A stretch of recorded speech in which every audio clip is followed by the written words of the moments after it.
The dawn broke over the dusty streets of Truckee, Nevada, with a harsh finality that matched Penelope Valens' desperation. Her fingers trembled as she pushed open the weathered oak door of St. Catherine's Church, her swollen belly preceding her into the dim sanctuary. Blood from a cut above her eye trickled down her face, mingling with tears she'd sworn not to shed again. 6 months pregnant and running from a past that pursued her like shadows at dusk, Penelope collapsed onto the front pew, praying for sanctuary in a world that had shown her none. Nevada Territory, 1873. The Transcontinental Railroad had transformed Truckee from a simple way station into a bustling frontier town where fortunes were made and lost with equal swiftness. For Penelope, it had been her last hope, a place far enough west that the ghosts of Philadelphia couldn't follow. Or so she'd thought. The church stood silent around her, dust motes dancing in the colored light filtering through stained glass. Her breath came in ragged gasps, her bundle of meager possessions clutched to her chest like a shield. The sound of approaching footsteps sent panic coursing through her veins. Penelope slid from the pew and crawled behind the altar, her heart pounding so loudly she was certain it would give her away. "Hello." The voice was deep, resonant, not the slurred, angry tone she feared. "Is someone here?" Penelope held her breath, one hand protectively cradling her belly. The footsteps drew nearer, boots against wooden floorboards. "I'm not looking to cause trouble," the voice continued. "Saw the door open, just checking all's well." A shadow fell across the floor near her hiding place. Penelope pressed herself further into the corner, but her elbow knocked against a candlestick, sending it clattering to the floor. The footsteps quickened, and suddenly a man stood before her, silhouetted against the light. Tall and broad-shouldered, wearing a worn leather vest over a faded blue shirt, a cowboy with kind eyes that widened at the sight of her. "Madam." His voice softened as he took in her condition, the bruised face, the pregnant belly, the terror in her eyes. "Are you hurt?" "Please," Penelope whispered, her voice cracking. "Don't tell anyone I'm here." The man crouched down, keeping a respectful distance. "Name's Levi Weston. I work at the Silver Creek Ranch outside town." He removed his hat, revealing sun-streaked brown hair. "No one's going to hurt you here, madam." "You have my word on that." Penelope didn't respond, years of broken promises making trust impossible. "You're bleeding," Levi observed quietly. "Let me help you up. The Reverend won't be back till Sunday, but I can fetch the doctor." "No," panic surged through her. "No doctor. No one can know I'm here."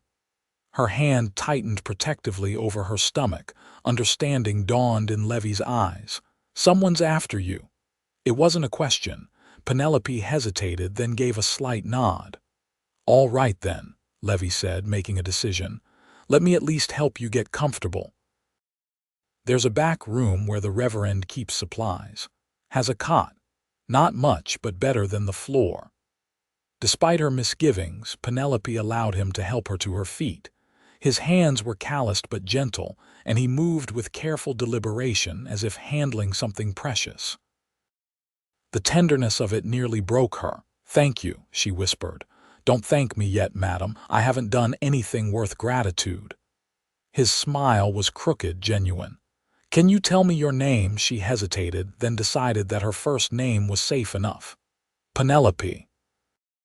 "Pleasure to meet you, Miss Penelope, though I wish it were under better circumstances." He led her to a small anteroom behind the pulpit. True to his word, there was a narrow cot, a wash basin, and shelves lined with supplies. "This should do for now," Levi said. "I'll bring you some food and water, maybe some clean bandages for that cut." "Why are you helping me?" Penelope asked suddenly. "You don't know me. I could be a criminal." Levi studied her face for a long moment. "My ma taught me to judge folks by their actions, not their circumstances. Right now I see someone who needs help. That's reason enough." He paused. But if there's something I should know— I'm not a criminal, Penelope said softly. Just a fool who trusted the wrong man. Levi nodded, asking no further questions. Rest, I'll be back before sundown. After he left, Penelope sank onto the cot, exhaustion overwhelming her. For the first time in weeks, she allowed herself to close her eyes without fear of what might happen while she slept. True to his word, Levi returned with a basket of provisions: bread, cheese, dried meat, a jar of preserved peaches, and clean bandages. He'd also brought a worn but clean blanket and a small pillow. Ranch cook packed this up, he explained. Told him it was for a widow who's down on her luck. Not far from the truth, I reckon. Penelope unwrapped the bread, suddenly aware of her hunger. I'm not a widow, she corrected quietly. No husband, she touched her swollen belly. Not anymore. The words tasted bitter. Levi didn't press for details. Instead, he poured water into the basin and offered her a clean cloth. For your face, he said. Cut's not too deep, but needs cleaning. As she dabbed at the wound, Levi busied himself arranging the supplies, giving her privacy while remaining close enough to help if needed. There was something comforting about his presence, solid and unobtrusive.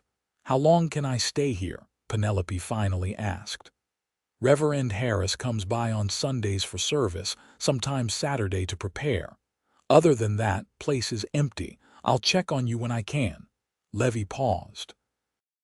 But the church ain't meant for living, Miss Penelope, not long term, especially not for a lady in your condition. I don't have anywhere else to go, she admitted. I spent the last of my money getting to Truckee. Levi was quiet for a moment, his hat in his hands. Then he spoke carefully. I've got a cabin. Small place on the edge of the ranch property. Owner lets me use it, being his foreman. It's nothing fancy, but it's private. You'd be safe there. Penelope stiffened. I've heard such offers before, Mr. Weston. I know what men expect in return. To her surprise, Levi's face flushed red. No, madam. That's not— I didn't mean— He took a breath. I meant you could stay there and I'd bunk with the other hands, just until you figure things out. Shame flooded Penelope at having misjudged him. I'm sorry, it's been a difficult journey. No apologies needed, Levi said, recovering his composure. Offer stands if you want it. No strings attached. Penelope studied him. In Philadelphia, she'd learned to read men's intentions, a survival skill in her line of work as a shop girl fending off unwanted advances.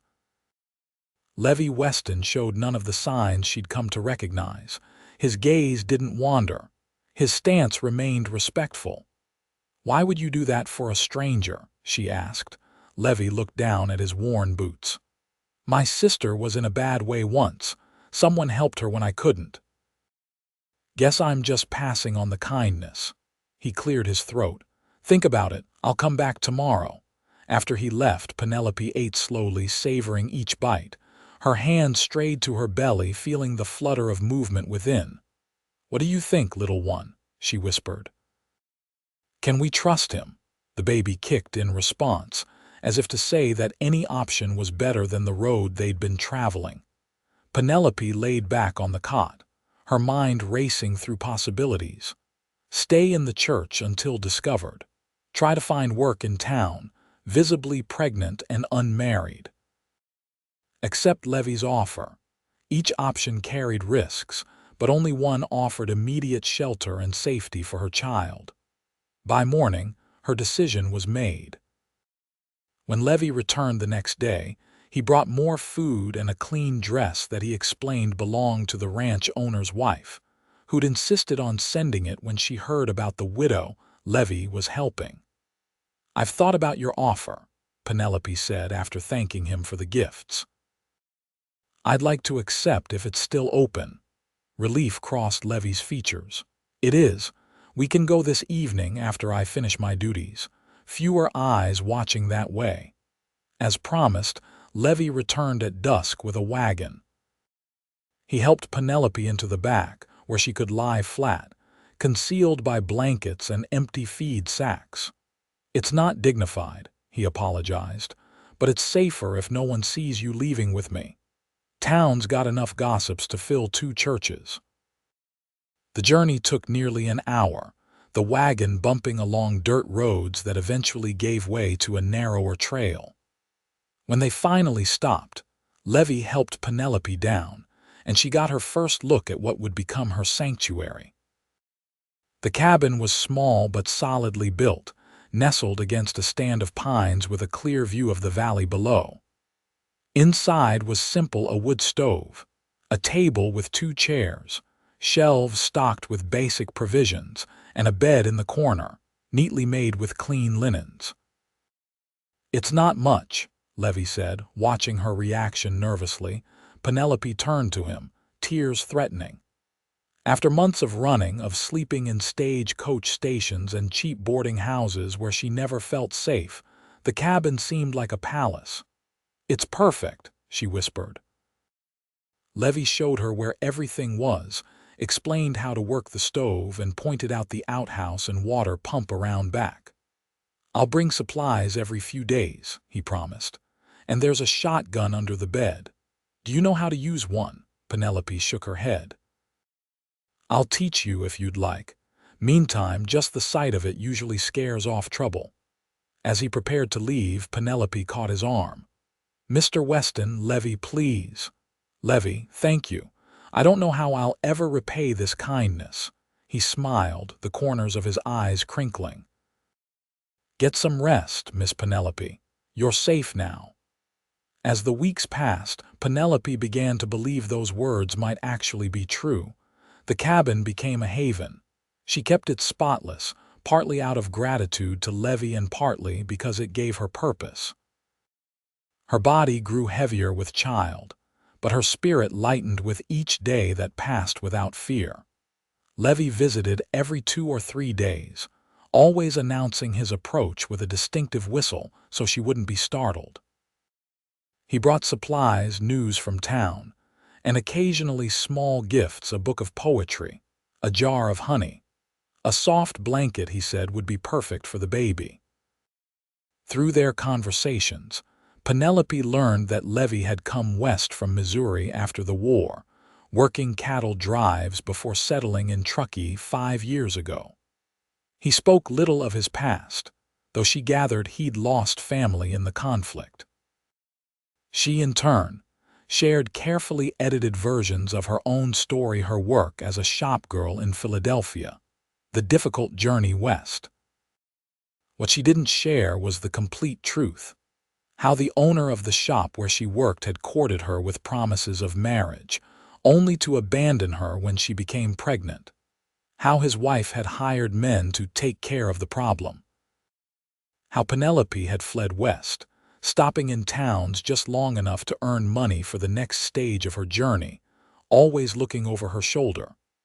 One evening in her 7th month, as autumn painted the mountains in fiery hues, Levi arrived with a rocking chair strapped to his wagon. "Noticed you didn't have one," he said awkwardly as he positioned it by the fire. "Woman in your condition should have a proper place to sit." Penelope ran her hand over the polished wood, recognizing the craftsmanship. "Did you make this?" Levi nodded, his cheeks reddening. "Had some time in the evenings." That night, after Levi left, Penelope sat in the rocking chair, staring into the fire. Something was changing between them: a softness in his gaze, a lingering of hands when passing items, conversations that stretched longer each visit. It both thrilled and terrified her. Trust, she'd learned, was a luxury she couldn't afford, yet with each passing day her defenses weakened. Levi's steadfast reliability, his quiet strength, his respect for her boundaries all chipped away at the walls she'd built around her heart. The confrontation came a week later. Penelope was gathering herbs from the small garden Levi had helped her plant when she heard hoofbeats approaching. Not the familiar rhythm of Levi's horse, but multiple riders coming fast. Heart pounding, she retreated into the cabin, Retrieving the shotgun from under the bed, 3 men appeared in the clearing, their expressions hardening when they spotted the cabin. Penelope recognized the lead rider immediately, a man who tracked her through 2 territories, one of those hired to handle her situation. "Found you at last, Miss Valens," he called out, dismounting. "Long chase you've led us on." Penelope raised the shotgun, though her hands trembled so badly she doubted she could hit anything. "Leave, now," the man laughed, nudging his companions. "She's got spirit, this one." His hand moved to his belt. "Mr. Hargrove's been most generous with his money, wanting this matter resolved.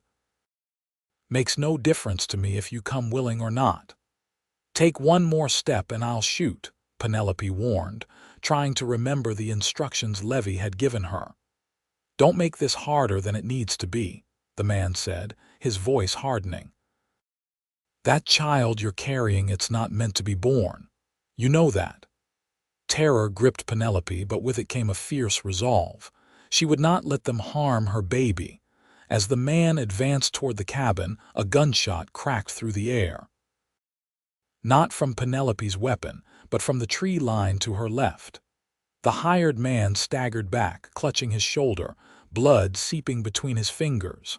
"Next one won't miss the vitals." Levi emerged from the trees, rifle aimed steadily. His face was transformed, all trace of gentleness gone, replaced by cold fury. "This ain't your business, cowboy," one of the other men growled. "Lady and her child are under my protection," Levi replied evenly. "That makes it my business." The wounded man spat on the ground. "Hargrove paid good money. We ain't leaving without her."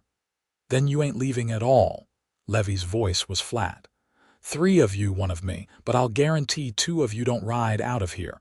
Who's feeling lucky?" The standoff stretched for a tense moment. Then the third man, who hadn't spoken, tugged at his companion's arm. "Let's go, Burke. Ain't worth dying over." "Hargrove won't pay for failure," Burke protested. "Won't pay dead men neither," came the reply. After a heated exchange of whispers, the 3 mounted their horses. "This ain't over," Burke warned, pressing a bandana to his bleeding shoulder. "For your sake, it better be," Levi answered, rifle still trained on them. "I've got friends all through these mountains. Word'll spread. Anyone comes looking for the lady again won't get a warning shot." Only after the riders disappeared from view did Levi lower his weapon and hurry to the cabin, where Penelope had slumped against the doorframe, the shotgun forgotten at her feet. "Are you hurt?" he demanded, checking her for injuries. Penelope shook her head, too overwhelmed to speak. The reality of how close she'd come to capture to losing her baby hit her with full force. She began to shake uncontrollably. Levi guided her to the rocking chair, his touch gentle but firm. "You're safe. I've got you." When her trembling subsided enough to speak, Penelope looked up at him with tear-filled eyes. "How did you know?" "Saw them in town, asking questions. Way they described the woman they were looking for." Levi knelt beside her chair. "Penelope, who's Hargrove? Why does he want your child?" The moment had come for truth.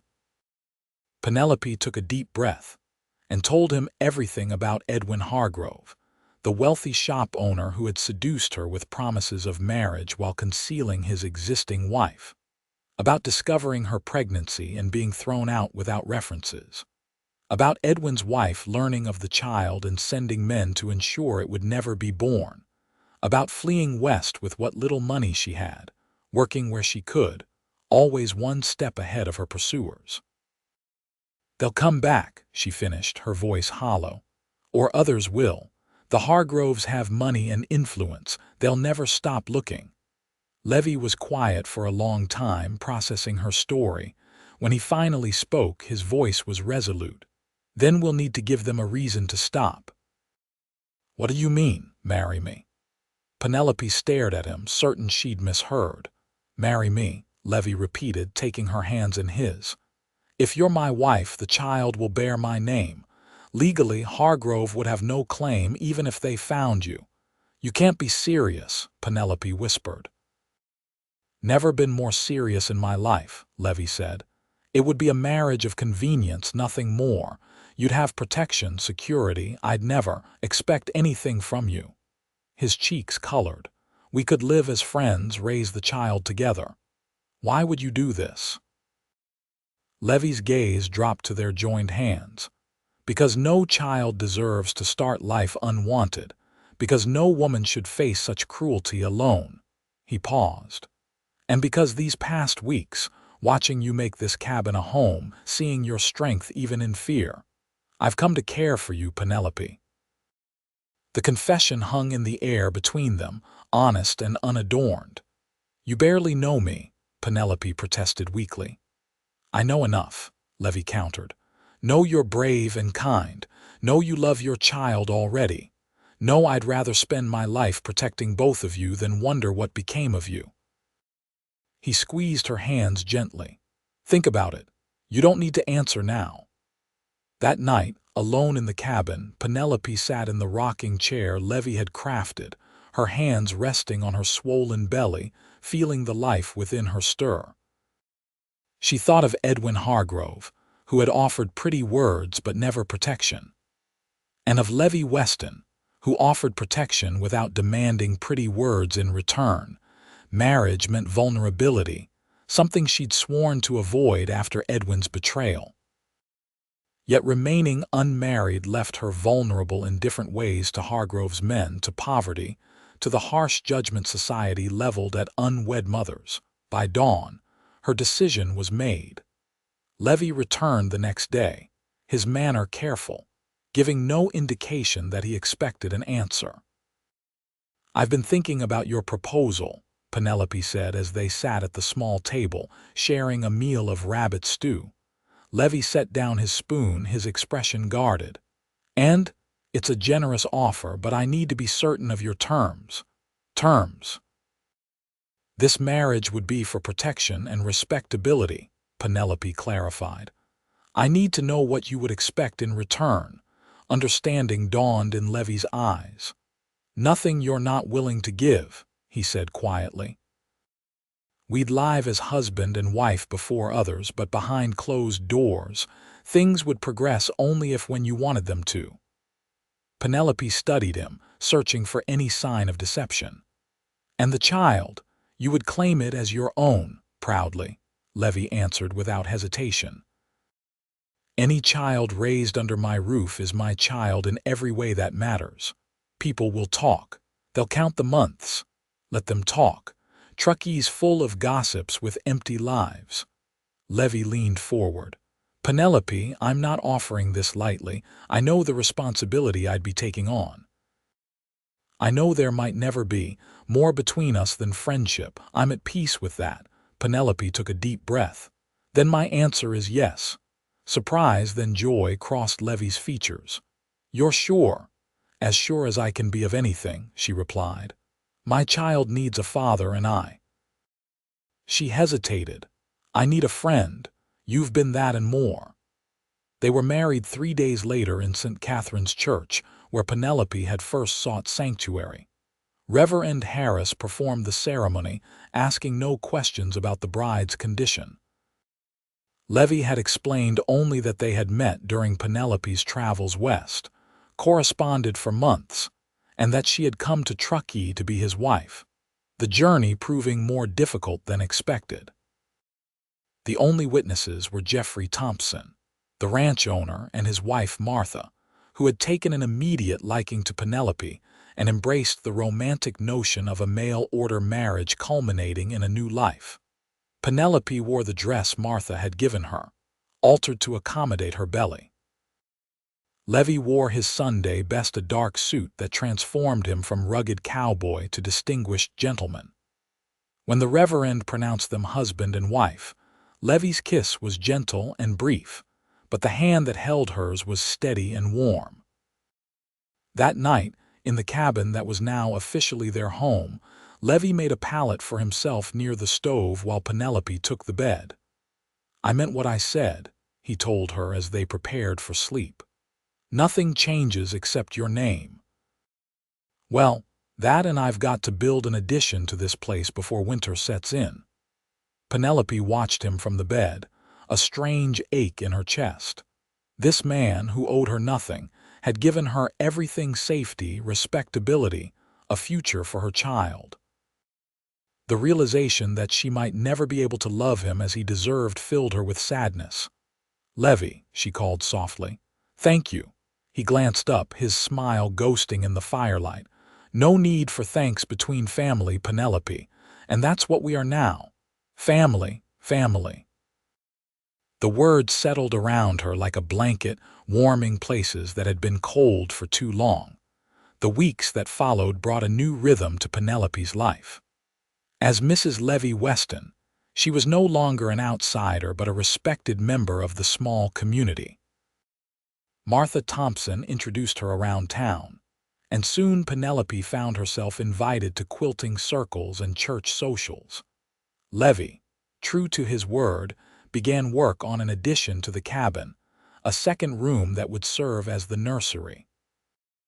In the evenings, they would sit together, Penelope in her rocking chair working on baby clothes, Levi carving a cradle from pine wood. Their conversations flowed more easily with each passing day, building a foundation of genuine friendship. With her new identity secure, Penelope began to relax, allowing herself to imagine a future without fear. The child within her grew stronger, its movements a constant reminder of the life that would soon join them.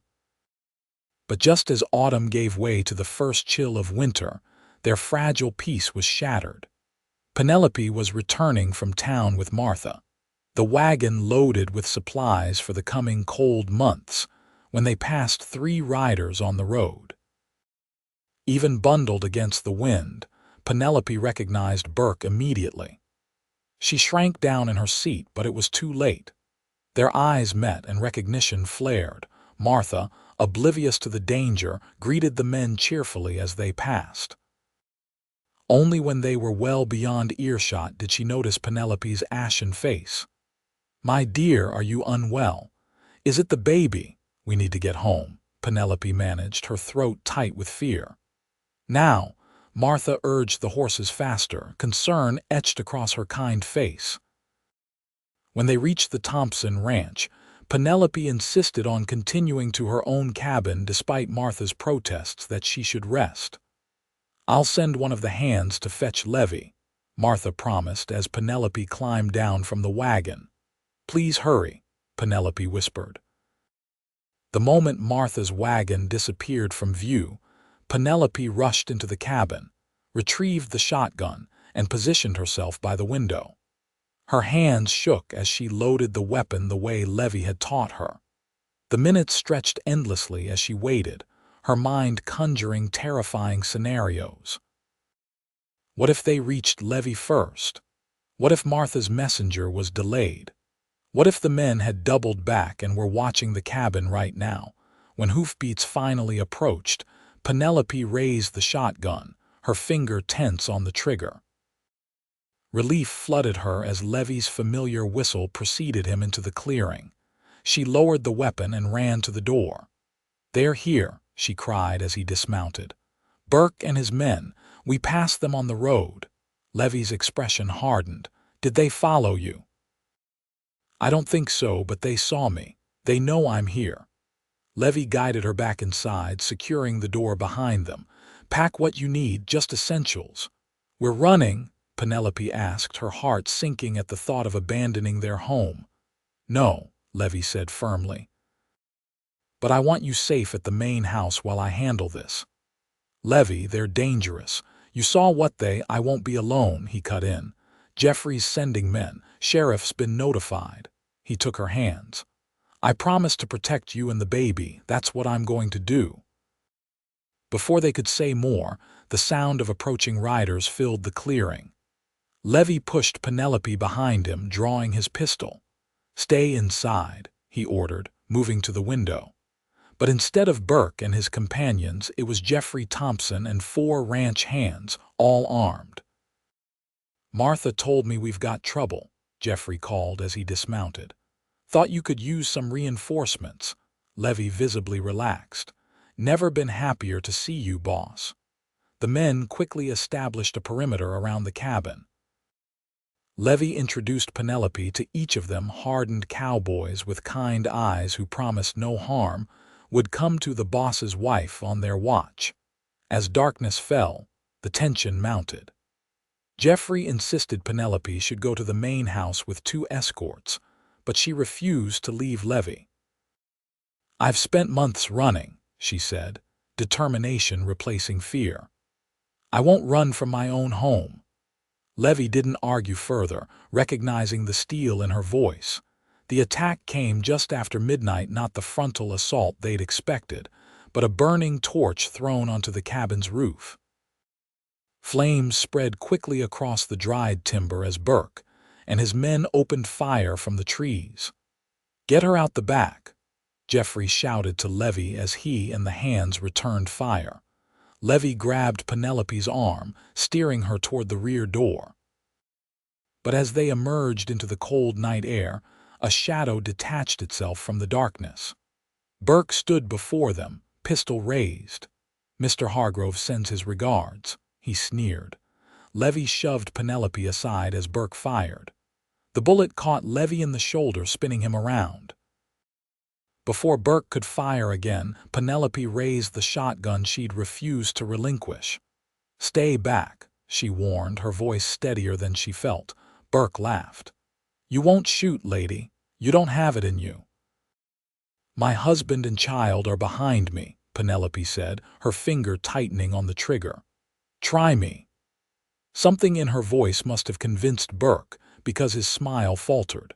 Before he could decide whether to risk it, a shot rang out from the side of the cabin. Burke crumpled to the ground, clutching his leg. Jeffrey Thompson stepped into view, rifle smoking. "You all right, Mrs. Weston?" "Levi's shot," Penelope cried, dropping to her knees beside her husband. Blood soaked Levi's shirt, but he was conscious, his eyes fixed on Penelope with concern. "The baby. We're fine," she assured him, tears streaming down her face. "Just hold on." The firefight ended quickly after that. Burke's remaining companion fled into the night, while Burke himself was bound and loaded onto a wagon for transport to the town jail. The cabin, despite the damage to the roof, was saved by the quick action of the ranch hands.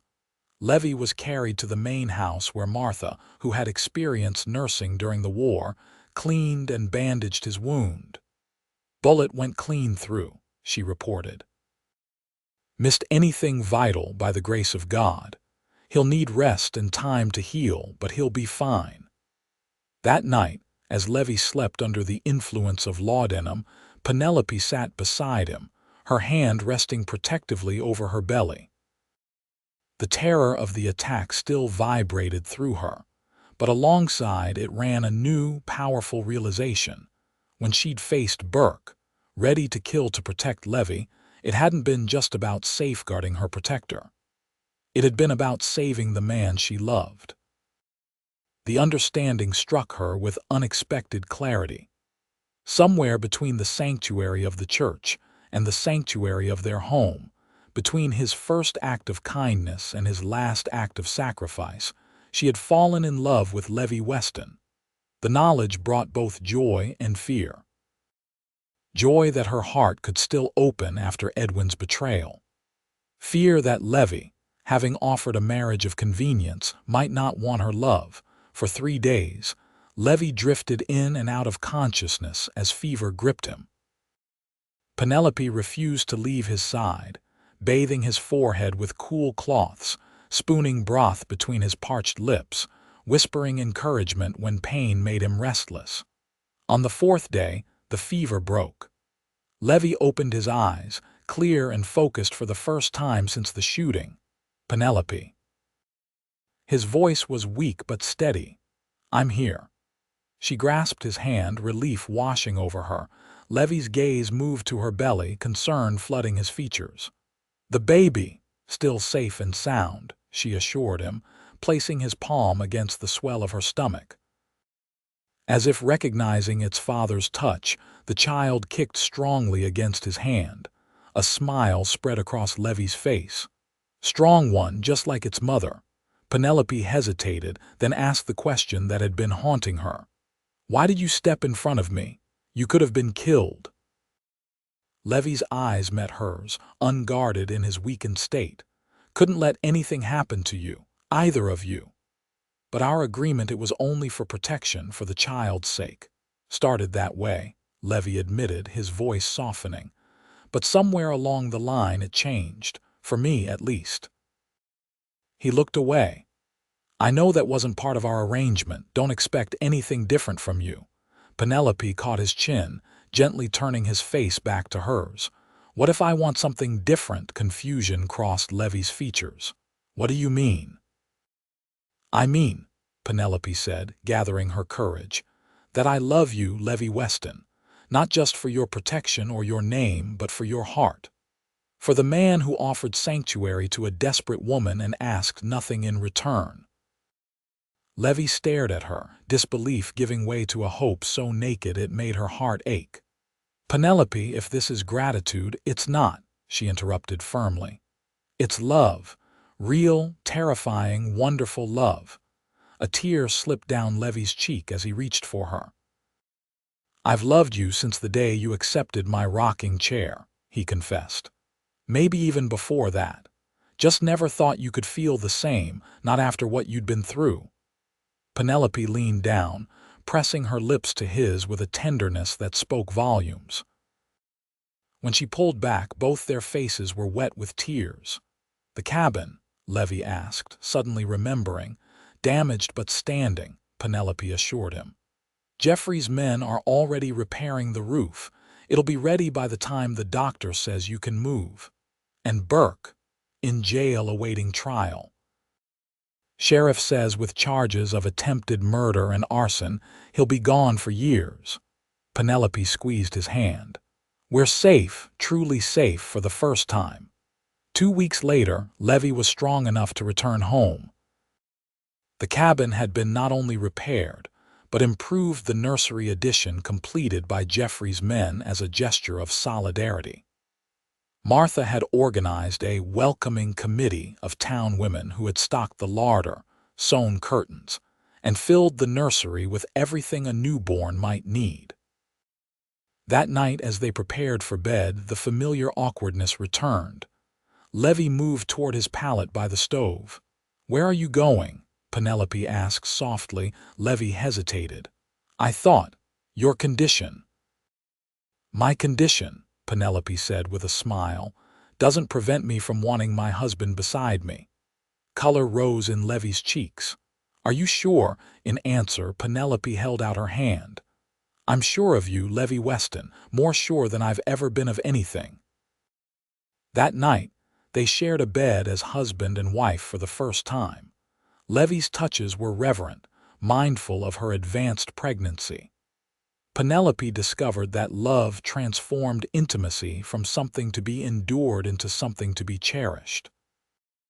In Levi's arms, she found not just protection but passion, not just safety but belonging.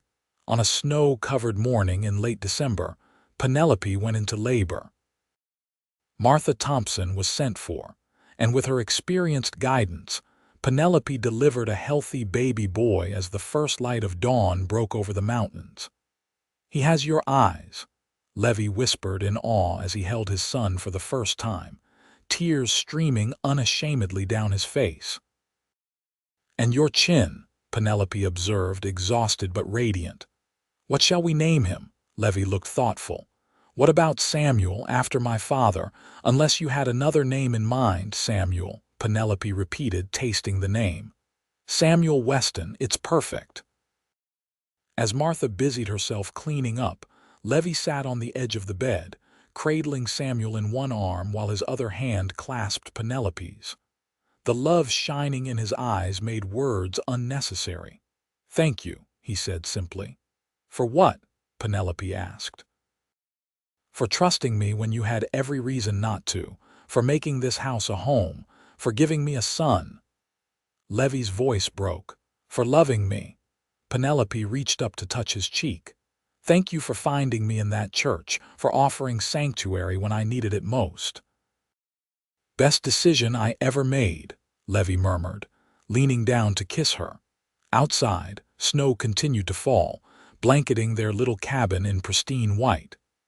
Inside, the small family huddled together, the warmth of their love a sanctuary more powerful than any walls could provide. News of Burke's conviction and sentencing reached them in February.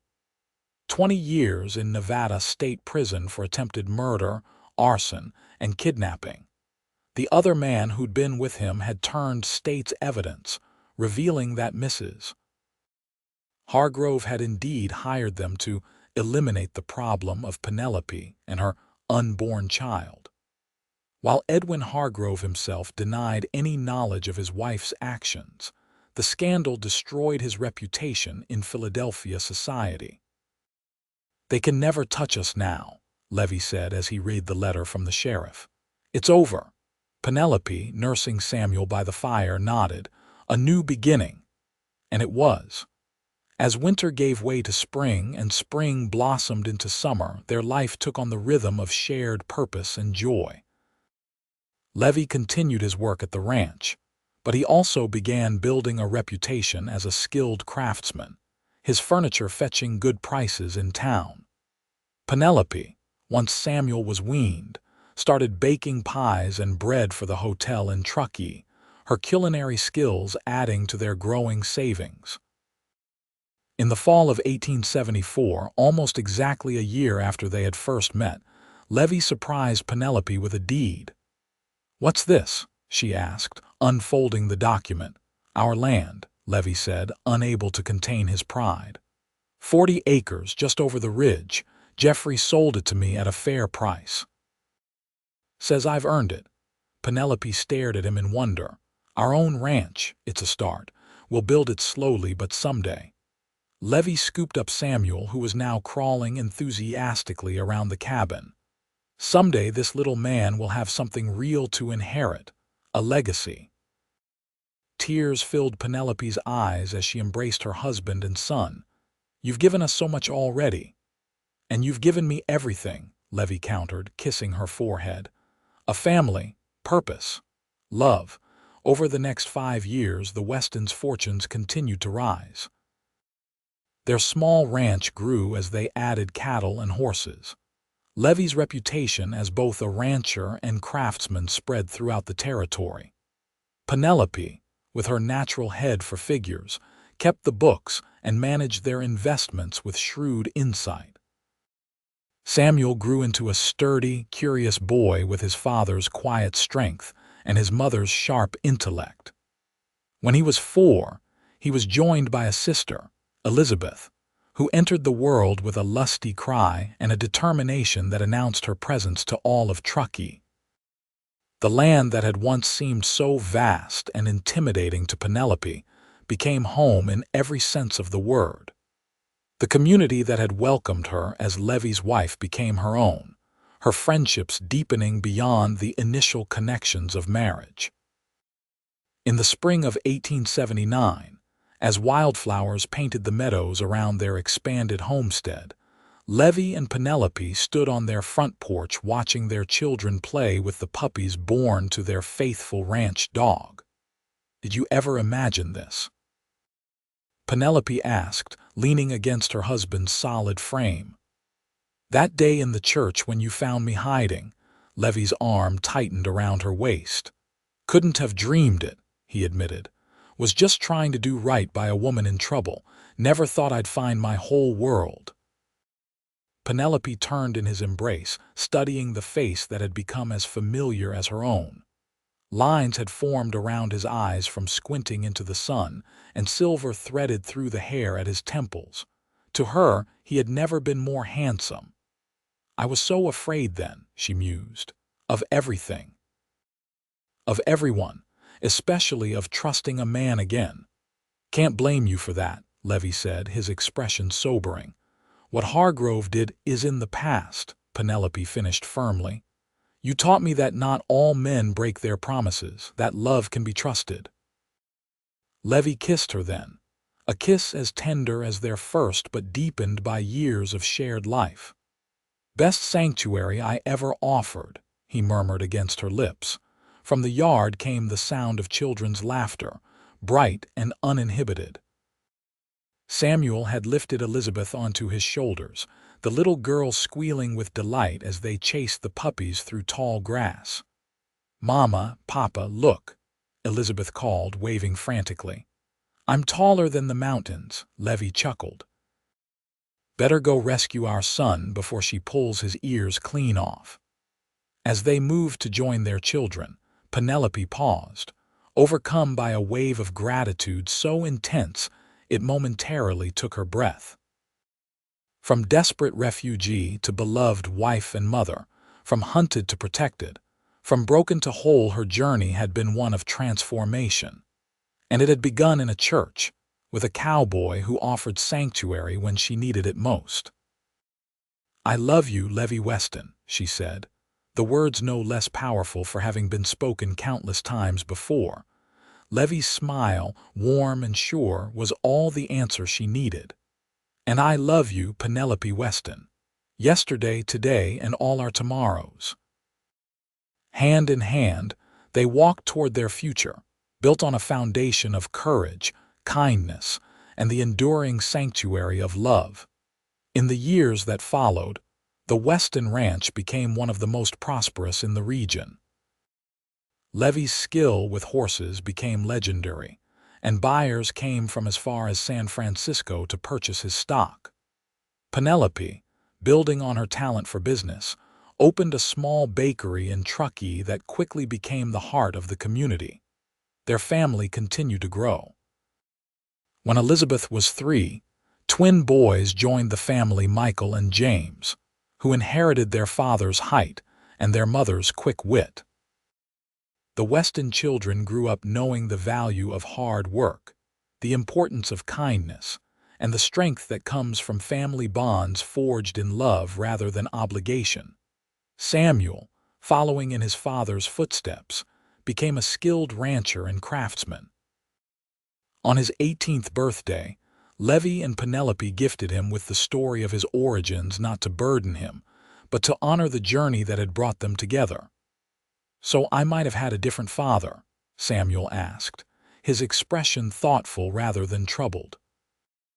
"By blood only," Levi answered firmly. "You've been my son from the moment your mother accepted my help.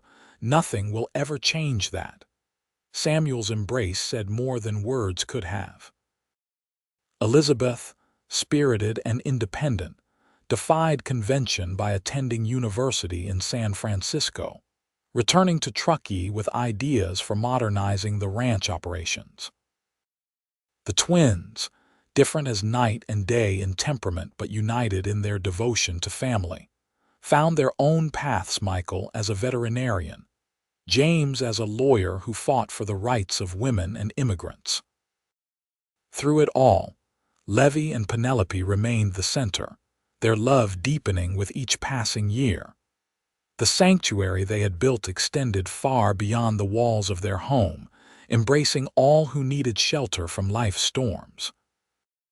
On their 30th wedding anniversary, with their children and grandchildren gathered around them, Levi presented Penelope with a gift, a small wooden box, exquisitely carved with scenes from their life together.